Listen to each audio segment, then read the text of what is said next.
What if your data problems are actually story problems? What does it take to turn data management into a business advantage? Welcome back to What Gets Measured, a NinjaCat podcast about marketing performance management, metrics, and effectiveness because what gets measured gets managed. I'm your host, Jake Sanders. It's hard to imagine a stronger personality in enterprise data management than Scott Taylor. Whether it's on stage at conferences, on data mastery across the globe, or on YouTube with his Data Puppet series, Scott is consistently practicing what he preaches by telling a consistent story around the importance of data storytelling. We touch on so many things in this conversation. You'll hear about the stunning lack of standards in data and get strategies on how to fix it. You'll learn why stories are the backbone of culture, and most critically, we find out if Scott can help himself if there's a toy at the bottom of a cereal box. This is a great chat, so let's get to it.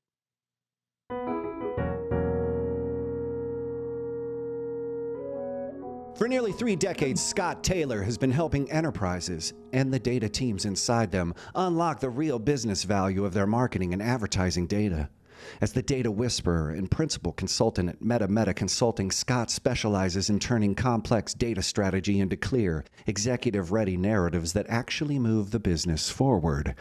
He's worked with some of the biggest data brands in the world. He's written a book on data storytelling. A few NDAs just expired, so he's got some new tea to pour. And yes, he occasionally explains data management with puppets.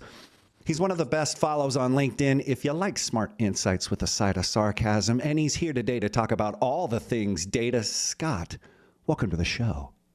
Thank you, Jacob. Always thrilled to be in your presence. And welcome back. You know, this is the second time. Yes. That doesn't happen. Oh, good to know. So setting a new record here. I think so. It may have happened, but you're special. This is our B-side. Is this our B-side? This is the B-side. And we are going to get to that. So our last episode, it was the never-ending data story. I titled that because I was like, man, at the end of our interview, I felt this data storytelling doesn't reach an end. And I think a lot of people are like, can we just wrap the data story up? And I think it just keeps going. And I think you being back here is proof that the data storytelling is a never-ending journey. But 1 year later, you were on the show 1 year ago. You had one thing that really hit me, and it was truth before meaning. That's what you said is the most important thing. I just want to know, where does it stand now, 1 year later after we talked? Are people getting that truth before meaning? Are we sleeping through it? Are people waking up? What's the state of the union out there? It is as important as it ever was with agentic AI and vibe coding. It makes it even more imperative that people determine the truth in their data before they go too far on trying to derive the meaning. And it is not only a never-ending story, but it's a never-ending struggle for the data management community to keep some sort of focus and at least some funding on building that foundation, setting a standard in their organization, getting people to realize the importance of data governance, data stewardship, data modeling, all those core activities that allow all the, for instance, today, AI stuff to actually happen. Mm-hmm. And you're on stages. I just was attended a webinar the other day with you, which was funny. I was laughing. I don't know.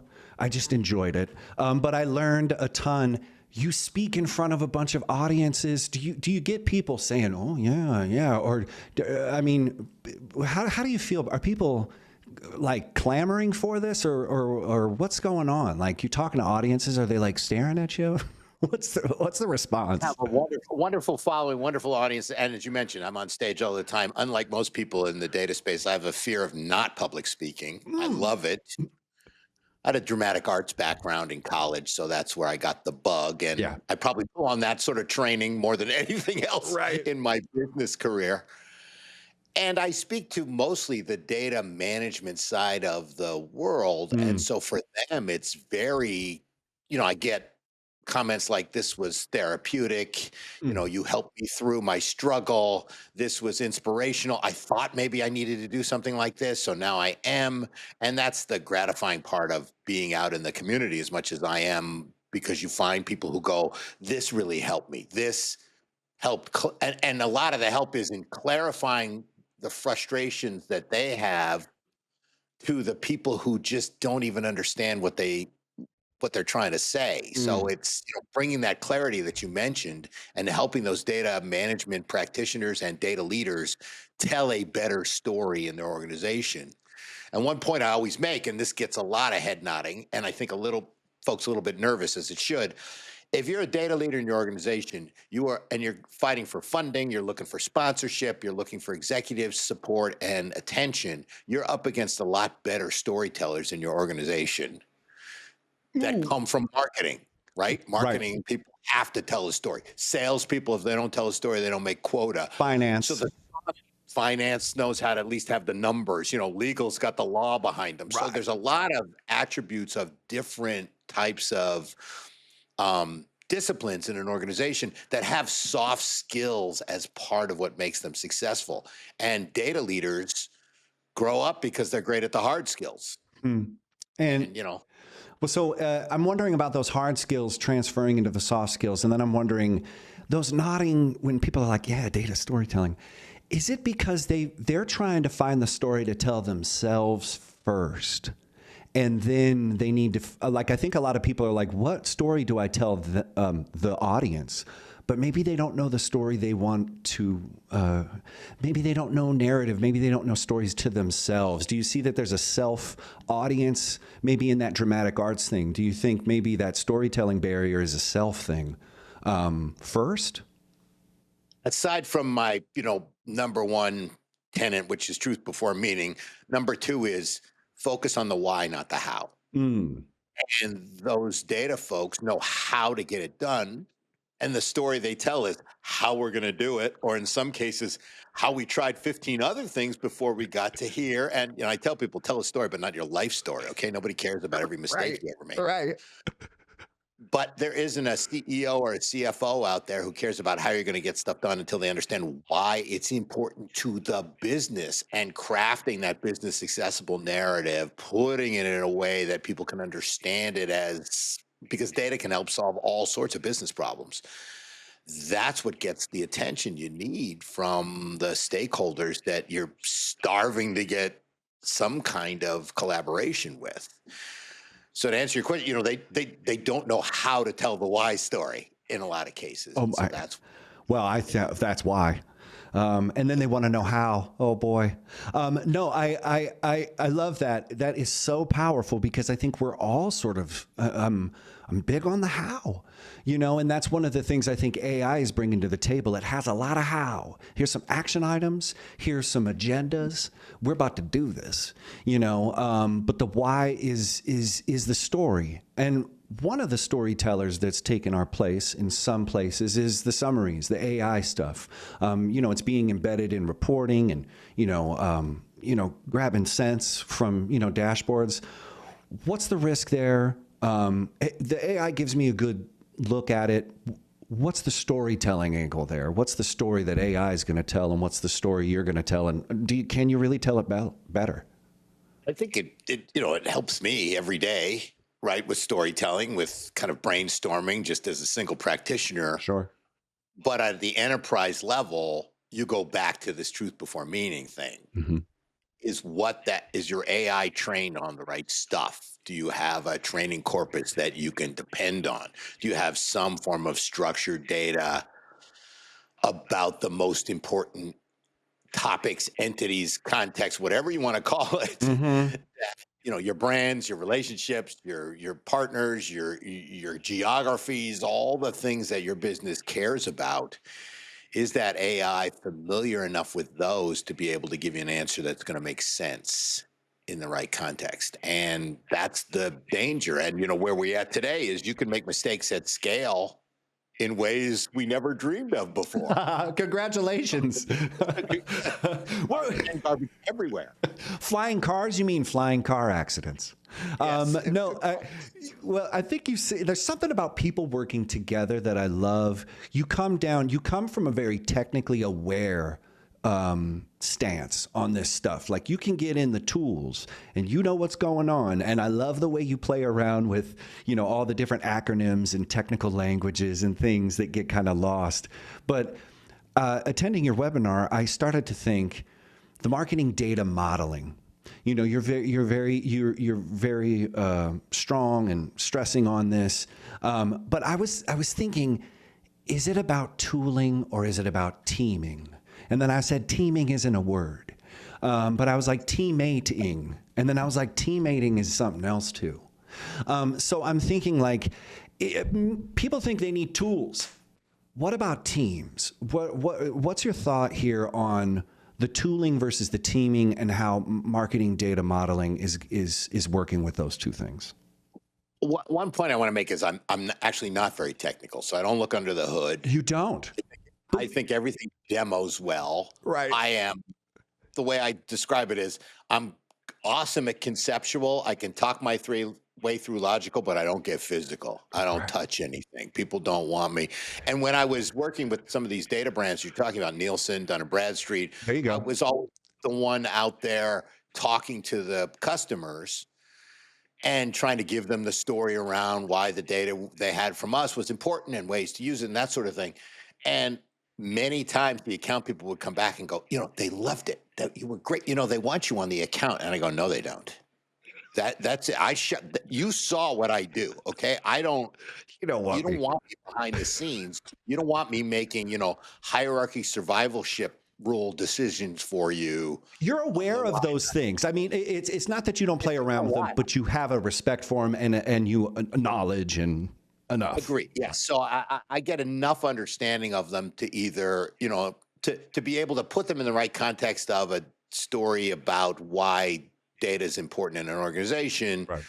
And also enough, I try to understand them enough to make a joke about them. Yeah, that's good. You appreciate. That works. So you got to understand it just a little bit. Otherwise the joke doesn't land. But to your point around teams and tools. Yeah. I mean, the team part's important. One thing I find hilarious is people always go, you know, data's really about people. It's really about the people. And you just go, what else is it going to be about? Like, we're all people. That didn't feel... Like that book, you've probably seen these books, like 101 movies you should see before you die. Oh, right. And my feeling is, like, when else were you going to see them? So it's the same kind of reaction I have on, you know, remember, it's about the people. Well, good. Okay. Of course. But for me, tools, people, there's also the data part. If the data's better, stuff works better. If data's standardized, it works better throughout the whole workflow. If people agree on the data part first, then interoperability is easier. And communication between parties is easier.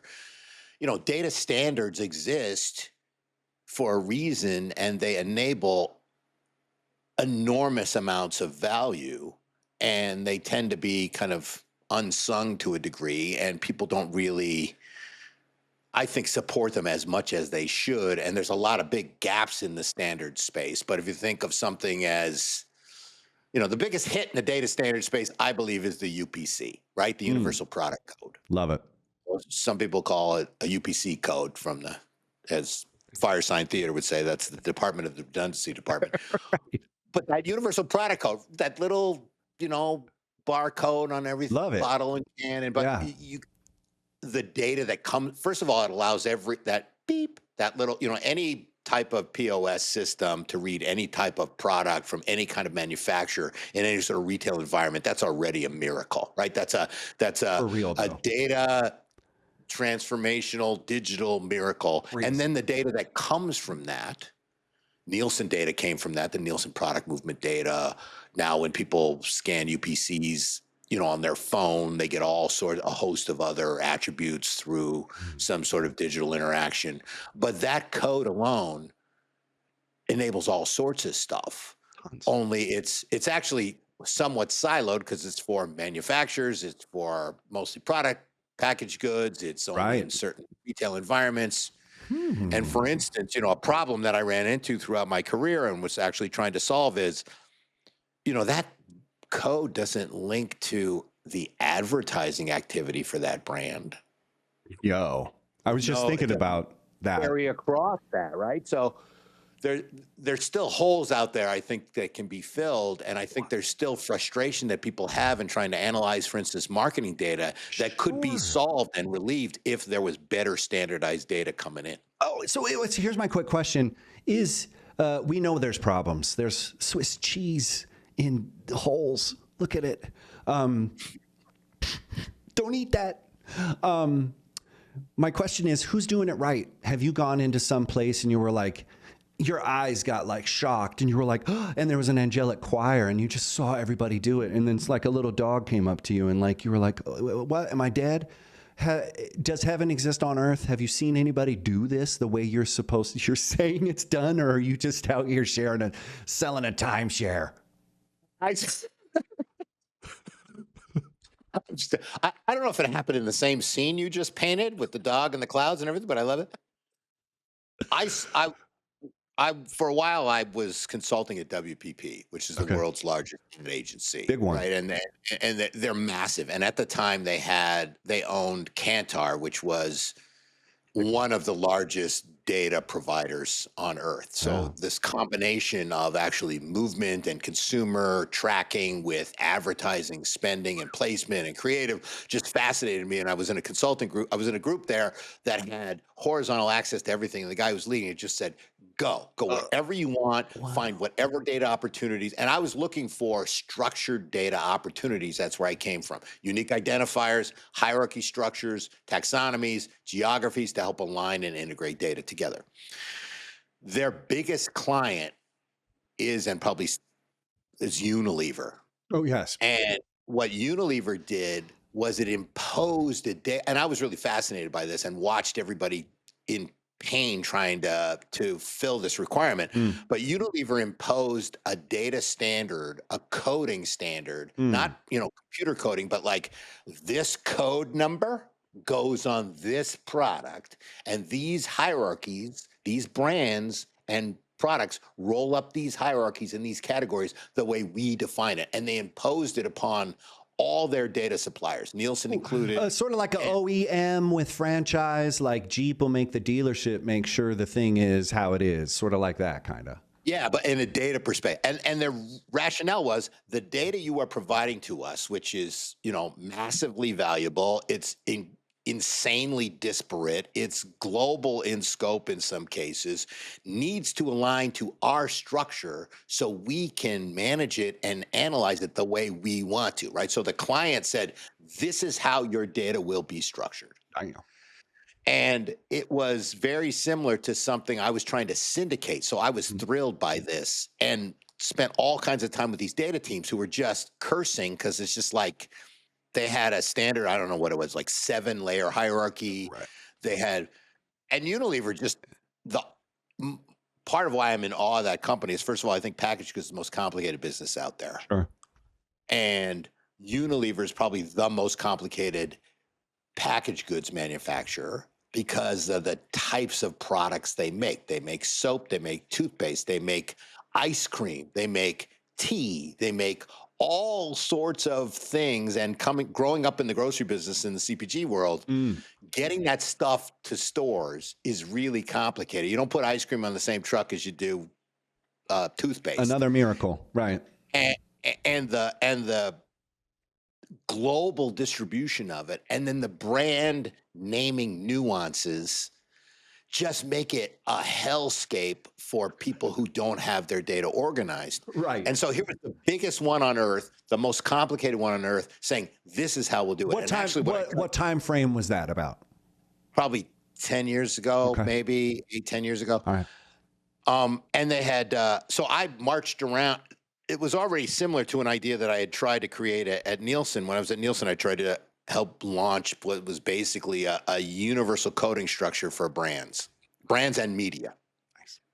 To help do the same thing. So I had my background in that, and then I had this Unilever,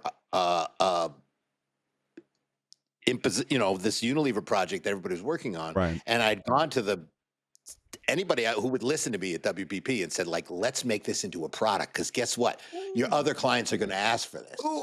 But let's be proactive and sell a unified structure for all the brand activity we have. And part of my due diligence, which was both exhilarating and ridiculous every day, was to go show them how horrible their data was when it came to trying to align these things. Ow. And my big punchline in my presentation to management there was I asked, it ended up being around 50 different data source companies across the WPP landscape. And I asked them all for their single code number they had for this single product. And so now I had 50 different code numbers for the same product.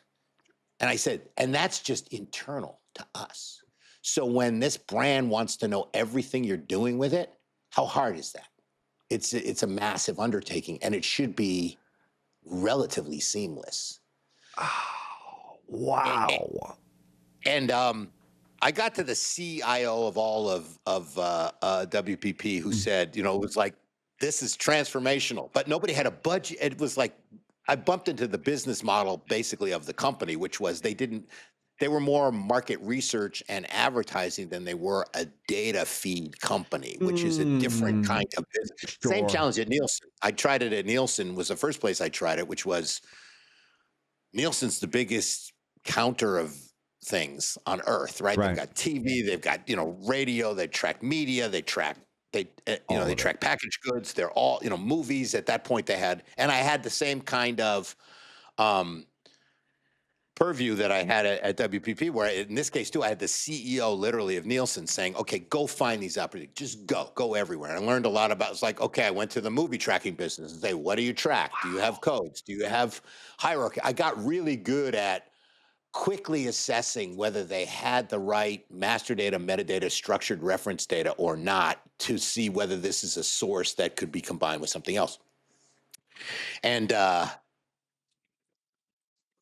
we'd put this idea together. I'd go to the people who really wanted it the most were the big advertising agencies, because they track, they have media vendors, right? They have huge disparate media vendors, TV, publications, news, all sorts of, that have to roll up to ultimate owners. And then they have the brands as on the advertising side, and they have to track competitive activity. They have to, if we work for a beverage brand, we can't work for another beverage brand. Right. Oh boy. All their disparate creative sort. So it's just it's a dream come true for someone like me trying to help piece all this stuff together and see through all the kind of clouds to the clarity of, if we start unifying this data or standardizing this data, a lot of problems go away.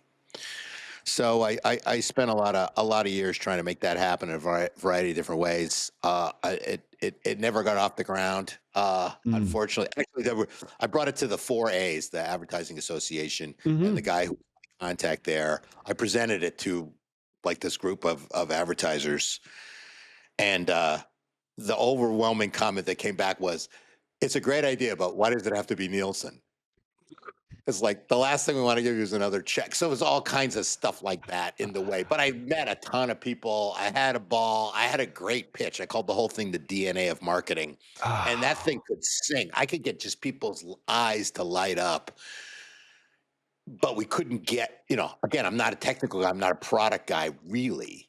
And it was trying to find that data and get it aligned. I did the same thing at Dun & Bradstreet, which, tracks 500 million entities, but they don't, they track General Motors, but they don't track Chevrolet, right? They have the Coca-Cola company, but they don't have, Diet Coke, which, by the way, is called Coke Light in Europe, those little nuances. Pay attention. So trying to cobble together, I introduced the people who run the UPC to the people who ran Ad ID, which was an initiative in the advertising space to code brands on advertising creative to make that identity, right? I'm like, you track Coca-Cola and you track Coca-Cola. You guys should meet because you have two different numbers for the same thing. And, you get down to basic data integration. It's, it's a lot easier when you've got unique identifiers to map together. So I still believe that opportunity is there, but it's what's amazing. But what you're saying is that essentially you're pitching this DNA. The DNA is missing from the body. That's just the point. You're replicating cells, but it's not built on like this messenger thing that's going to give you good cells and not hemophilia. So I'm like wondering if the data is actually all over in agencies, how they're providing reports. What's inside of those reports?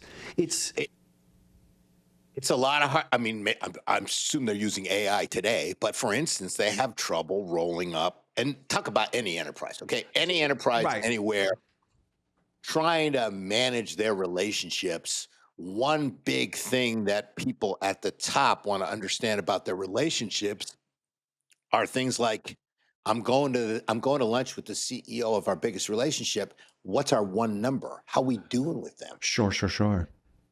And when data gets down to the granular level, it's easy to sort of show here's a bucket of activity in this, market. No, I need, roll it all up. And that those hierarchies are particularly challenging. And again, when it comes to the brand level, I got one anecdote. I met with at WPP, I met with the guy who ran the entire Unilever account.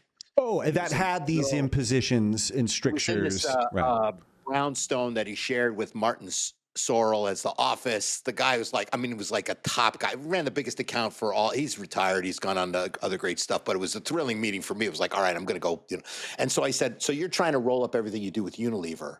Can you do that? He goes, oh yeah, the finance people can do that all day long. I said, what about when you're trying to understand everything you're doing with Dove soap?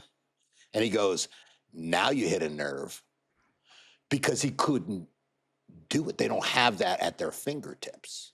They don't have the brand level. There's a company level, an owner level, but that brand level, and again, Dove is called Dove everywhere, but one of their big deodorants at Unilever is called Axe, but it has a different name. I forgot the name now. It has a different name in a couple other countries, but it's the same formulation. It's the same product.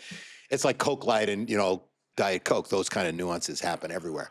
So this brand, it always fascinated me, because if you look at the entire marketing space, what does basically every penny of marketing activity, what's it about all over the world? It's about a brand, right? But there's no common language for brand. Yeah, they're saying, there was lift. They'll use the word lift. But no, I'm talking about that. That's kind of that's a metric. And see, there I am. I'm off in the how. We all have our hows. This hierarchy stuff, and that's what always has gotten me excited about. That's the part of the data space I'm from, which is sort of this structural, foundational.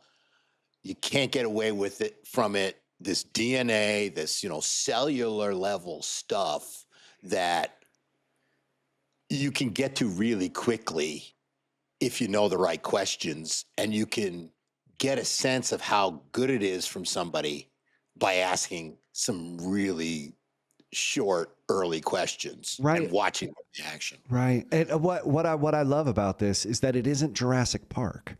Like the DNA that you're talking about has been proven. The dinosaur known as Unilever is walking around saying, my data is going to show up like this, and you're going to do it. And people are like, but everyone has their own little makeshift, like speak and spell, how they're thinking, and they're like, that messes with my speak and spell method. And there's standards out there. There's standards that work. Again, the UPC, but only in that domain as a scanner code, and also rolling up a bunch of certain kinds of movement data. The DUNS number, probably one of the oldest unique identifiers that D&B has. Uniquely identifies every legal entity. And the challenge there is every major client I talked to said, we only go up to the legal entity, but we want. But so there's a legal entity for Google in the US, and there's another legal entity that's an ultimate parent for Google in Europe somewhere, right? In a country, like a country level. Man, I want to know how D&B never had something on top of it. So clients were, back to your question about like how are people doing reporting? They do it manually. They've got cross-reference files. Yes, no, I know how they do it. Yeah. Together. They're like, when we say this, don't forget that piece, but subtract this piece. And I just would beat my head against the wall trying to deal with folks at D&B who were, wedded to the data purity laws of 1899 and refused to look at new ways to do. I said, all right, for instance, let's just hypothetically here. Let's look at the Fortune 500. Let's just start there. How many records do you think I would have for the Fortune 500? And they're like, I said, how about 500? That's what I was going to say. And they go, well, actually, the way we define it, and they just get in all this stuff. It's just like, and you have clients just pulling their hair out going, I need a total, the name I had for it was commercial ultimate. It's like that one number idea.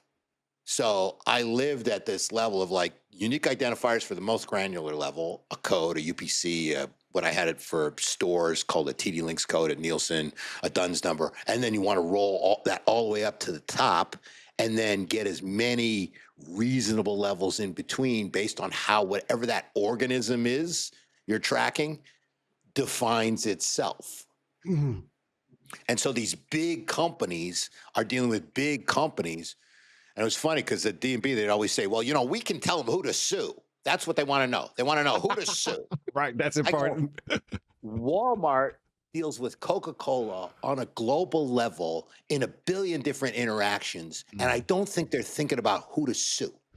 They're thinking about how do we interact at all these multiple levels, stores, accounts, markets, brands, sub-brands, products, in a way that enables a lot of this interoperability that these giant enterprises can gain all kinds of value and efficiency from and insight. So anyway, you get me all worked up. No, you're getting me worked up because I'm the metaphors are just exploding in my head because I'm like, this is like a Russian nesting doll. Because everything is sort of inside something. You want to find this, but that's wrapped up into this, and that's wrapped up into this, and I know that, but I need that. And so I just think it's an amazing sort of like an X-ray vision. And what you said is the structure makes it clear. Not anything else other than the data standards make it clear. And if you don't have those, you're not able to see where the X-rays are hitting the bone or going through. Like it's just like, this is so simple, but you break it down into places and easy things like vocabulary, voice, vision. I think those might be some of the ways that you can standardize. If you can't standardize the data, you can standardize the way you're talking about it. I'm just wondering, like, is that those 3 V's? Do you want to drop some of those things on us? Just like, hey, if you're frustrated, you're not going to be able to get Unilever's strictures, but you might be able to do something like this. Well, one thing I'll comment about structure, and some people are like, why is it, I talk about how, especially in the master data, metadata, reference data world, the single word benefit is structure. If I had to pick a single word, right? And you think about like when you're building things, you need a structure. When you're architecting these are not hard metaphors to figure out. No, that made sense. Your own vocabulary while you're talking, right? It's like, why do we need structure in architecture? It's like, did you really ask that question? And so it was, it's important to, and again, that you start at that vocabulary. So the 3 V's you're talking about: vocabulary, voice, and vision. Obviously, a little knowing wink to the 3 V's of big data because I was in the data space. But that's kind of the framework I put together to help people tell that story around why data is important, why structured data is important, why whatever data initiative they're trying to do is important. So that first V vocab, what's the language of your business? Are you speaking that right language? Really simple one is like, what do you call your relationships? Start there. Are they customers? Are they partners? Are they clients? Accounts, right. Yeah, no, we have an account call. No, we have a client call. No, we have a customer call. Well, it's Steve. Steve's on the call. Yeah. So using that vocabulary and staying away from the technical buzzwords that we all love. Love those. Analytics, Graph Hub, Fabric Mesh, or whatever else. I was just going to say synergize, but yeah. Synergize your Analytics, Graph Hub, Fabric Mesh for operational infrastructure scaling in that digital transformation. Those are important. Revolutionary. So the voice is just the way you talk about it, putting it in a business accessible fashion. Yes. And if you're a data leader, making sure the rest of your part of the organization harmonizes to that common voice. Now, you're a musician, right? Harmony doesn't mean everybody sings the same notes, but it means they sound great together. And making sure that you're part of the they all can talk the why in some form or fashion. And then the third V, vision. Everything you do in data has got to enable the strategic intentions of your enterprise. So where's your company going? And why, not how, why is data going to help you get there? and making sure you know those strategy statements, those objectives, the focus of your company. And you're, in most cases, you're some form of, widget company. You're a manufacturer, you're in banking, you're in automotive, whatever your company is, understand that in a way. And one tidbit is don't walk into the boardroom of your widget company with the head of manufacturing and operations there and say, we're really a data company. They're like, who let this guy in here? No, no. Last time I looked in the factory, I didn't see any data being produced. We got these widgets coming. How are you going to help me? Well, you bring up a good point about the pivot. There is that the older companies that don't have AI first, like they're kind of missing an opportunity to be those data centric, companies, and then they all want to pivot and go into it. But the data standards, that data familiarity, there's just like you're going to need to have the wherewithal, and I think the physical touching the actual wires and stuff, like that's going to be resolved for people who can have that equipment, But I think the AI value, like it seems like storytelling is a way to, if you have that voice, vocabulary, and vision, all the tech you use is going to be great. Am I wrong in saying that, or I should be like, what am I saying? I mean, is it about the tech, or is it about explaining it to somebody in a way that they can understand it? Right. Making sure that if you're trying to set a data standard in your organization, you better have a really good story on why to do that, because salespeople are like, I'm not going to search before I create. I'm going to fat finger in whatever I want to make the sale. Right. But that little territory, they don't realize that pollutes the rest of the data. And so when the stuff is rolled up, you got to do this extra step, or you're missing a piece. Everybody's got these. Anybody in data has these stories, millions of them. Millions. Trying to deal with this outliers, munging, wrangling, whatever you want to call it. You said munging the other day, and I just was like, word. I bet that's a word, and he's not making it. What is munging? Like if munging, I think, is like smushing data together, and wrangling is kind of pulling it all together. Yeah. And those words got popular during the big data. The data science revolution, when people came out and said, we spent 80% of our time munging and wrangling data, and 20% of our time complaining about munging and wrangling data. But I do get them mixed up. It's like, do you munge first or do you wrangle? I think you just have to make sure that you're in a safe place. I just like, I don't know. You can't do that in Panera. So you said data. Would you rather me munge or wrangle? I don't know. It's just like, I guess I'll have just a sandwich. You said data is the new bullshit. I just wanted you to for all the reasons that you just outlined. I mean, it's just like, it's very clear why, it's very clear how, and it's very clear on what we can do about it. But like, you said something about the salespeople polluting the data stuff. I've heard it from a couple people that was like, a lot of the bad data that's going around is from sales folks that were trying to hit quotas. And I was like, oh, well, I didn't really think about that.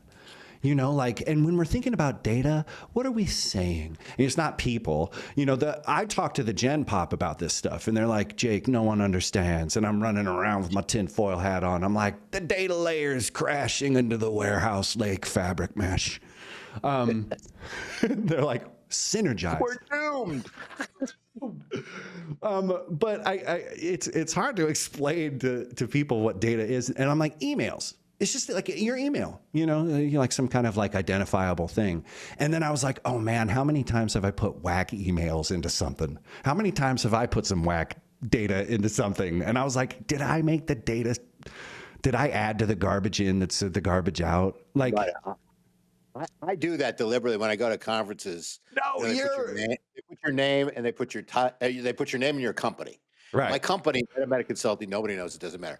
But my moniker that I go by is the Data Whisperer. And so I deliberately corrupt their reference data in their system by putting my title in the company name. So when they print the badge, I have my name and my title. So you just hacked the system right there. I mean, that's... It's a small hack, if it's even a hack, but I admit to that. I admit to that data sin for my own personal benefit. That's what I'm saying, but I what speak about that where the garbage comes from, because not, like some of it's like what happened here. It's ignored garbage, but there's also garbage being pumped in. You know, like where do you think the sources of the garbage are coming from? I thought that sales angle was very surprising. I didn't think A lot about of them that. from sales call files. Again, when you have Sure. the more sources you have, the more chances you have for problems. I worked with this Wow. enterprise when I was at D&B, and they literally said, we have 23 places in our organization where you can do customer create, where you can actually create a customer. And so you take a step back and say, and you're wondering why you have problems? So you have 23 different ways Of one person potentially. of processes of whatever that the entity called customer can be created, and so you're almost asking for problems. There's duplicates, there's misspellings. These things are about as unsexy as it gets Right. in the data space, but it drives, it. If you think about it from an architecture, from a structure perspective, Right. if all your I-beams come when you're building a skyscraper and they're just like slightly different, and 28 different Metal I-beam alloys are forgers used. Right. decided to do it their own way, that building's not going to stand very long. Right. Right. So those are now just trying to reinforce it, and it's as you mentioned before, it's a never-ending struggle. It's a never-ending story, and it keeps me in business. Well, but I think you're making what I love is that the people in the audience are saying, I feel seen. I think the main thing that we're struggling to solve this problem because we don't want to be seen asking for help. We don't want to be seen as maybe, well, why didn't you catch this earlier? That kind of thing, and so people would be loath to admit, I should have been doing this kind of from the beginning, but someone said, I feel like I should have been doing this, but it's inside. And I just would hope that everybody, like, I just want to like leave the people with some wisdom or something on feeling seen. Do you think there's something about that? Like the reason why this isn't solved and it keeps creating itself is because people don't want to like be seen looking dumb. Do you think that's right? Don't want to ask a stupid question? There's some of that, but I think the leaders who run those organizations aren't worried so much about that. But the scene part is a really great point, because a lot of I think the therapeutic benefit I've heard I give folks is that they realize they're not alone. They thought, ABC widget organization that I work with, they were so screwed up. Our data, they realized, no, it's everywhere. It's actually the nature of the beast. If you are an enterprise, you have enterprise data. And if you have enterprise data, you have enterprise data problems that are, if not identical to other companies, they're more the same than they are different. And it's just that nature. Disparate systems grow by acquisition, lots of lack of standards. This is just the nature of the enterprise data beast, and there's some solace in that for folks who hear me, because I remind them, banking has similar problems as CPG, similar as whatever magazine, whatever media, whatever sector you're in. Right. You call it something else. That's where the vocabulary comes in. Right. But it's a similar issue. And that helps people realize, again, if they think it's them, it's not really them. It's just, but it is a challenge that everybody has at some level. So, but it's not, there's nothing unique about it. They may have a special situation, but they're not unique. It's just a common problem. If you're an enterprise, you got these problems. I think, and I can kind of predict it. That's why I always had fun on the customer side, because one of the biggest challenges was just, I think that's where my dramatic arts training came in as well, is thing like I hadn't heard this problem 1,000 times already. Oh, really? And being that doctor who has seen the 1,000th patient, and being, having the bedside manner to be empathetic enough to realize they're in pain, but not just, oh, I've seen this before. You have silos? Is that your problem? Let me write you the script for silos.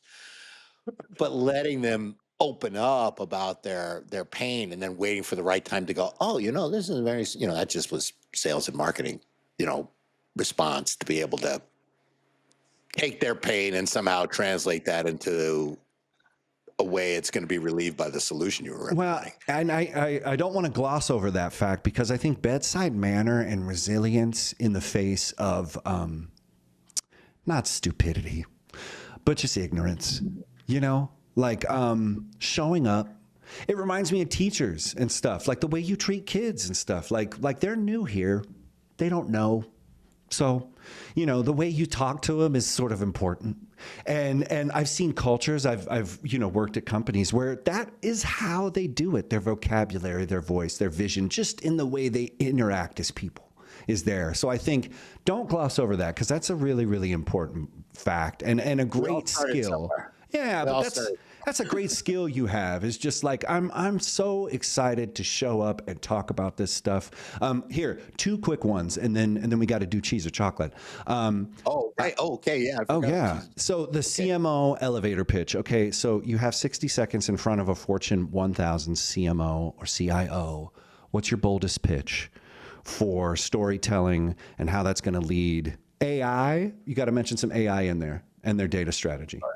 I wonder if, I don't know if CMOs need too much prodding on being able to tell stories. Right? I mean, they kind of tell the story, but they should. On why they should support data standards is in terms of, if that, let me just sort of shift your question. Get there. Yeah. And it would just be about, look, you're trying to provide value to your relationships through your brands at some form of scale. We don't have common definitions for our brands. We don't have a standard structure for our relationships. The scale, to do something by scale, you need technology, you got hardware, you got software, but the data is what makes it work. And we've got to invest on that data foundation, that data structure, to enable all that kind of value you want to provide, again, to those relationships through your brands. So something at that level, I think might hit it, but but the vocabulary I use is very particular. It's like, okay, talk about relationships, talk about the brand problem. Don't talk about our technical infrastructure is outdated and we're sitting on all this legacy technology. Blah blah blah. It's like, that's it. Here's my stop on the elevator. I'm getting off on this. Oh, and he got off. He just ran off. Oh my God. Well, so I mean, and that this follow-up question is the same thing. I'm just thinking, like, the one thing you can do if you're an analyst or you're a marketing leader, the one thing you could do tomorrow, I think, focus on that why. Figure out the language of the why. Figure out the language of the why, and the advice I give everybody when they ask me, like, what should I, data science students come up to me. It's like, oh, how do I do in my career? Or, CDO, it's always the same answer. Learn how to tell a story. Get better at storytelling. People are natural storytellers. If you did something over the weekend and you wanted to tell your kids or your spouse about it, you would do it in a story, wouldn't you? That would be the natural structure you would use. Movies you like. My son once asked me, is it, like 13, he's like, Dad, what makes a good movie? And I'm like, the story.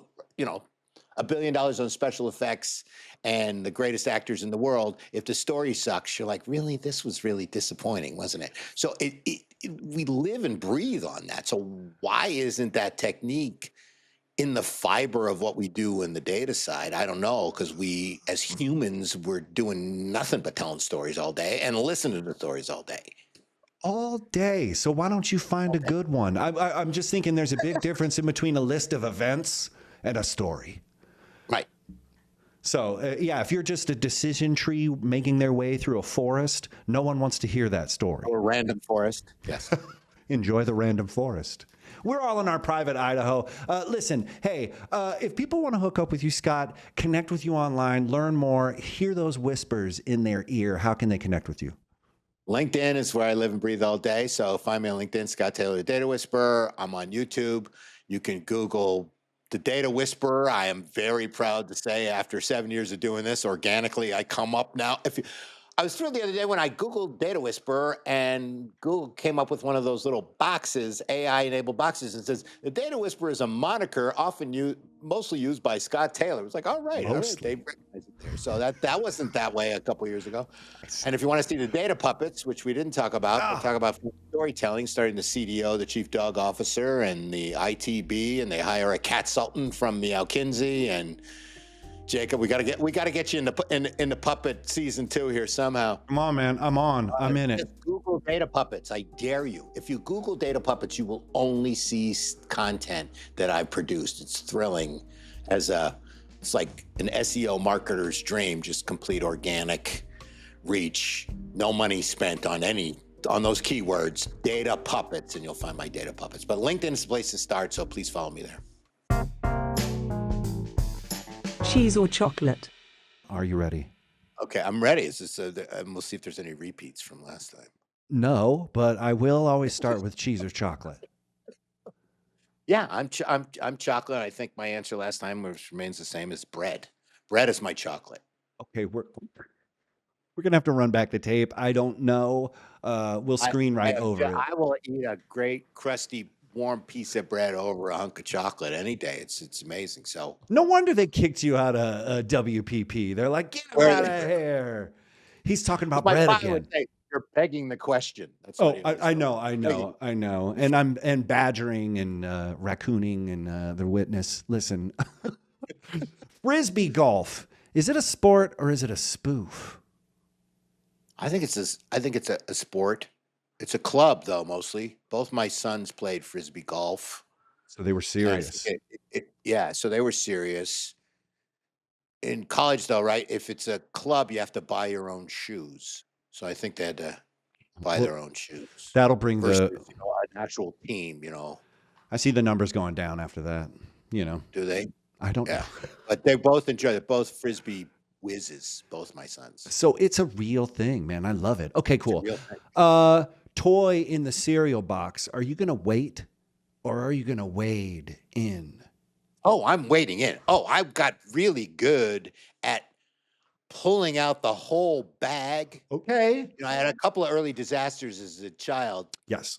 Ripping the alphabets and go in the box, and my mother would. But then I got like easing out that once I discovered there was the adhesive on the bottom, opening the bottom, slowly easing it out, searching around, find it in there, and then bashing it back in and pick the good one. Yes, I am not waiting to just serendipitously pour it into milk and see my little decoder ring fall in the bowl. No, I'm looking for that as soon as we're going. Sometimes even before we get home. I know. That's I think I had a wade-in moment, and then I ripped this fabric of the box, and the cereal universe was torn, and I was like, I gotta chill. And it's like one of those moments where it was my leaving Las Vegas moment. I was just staring. I was like, bro, I hit rock bottom.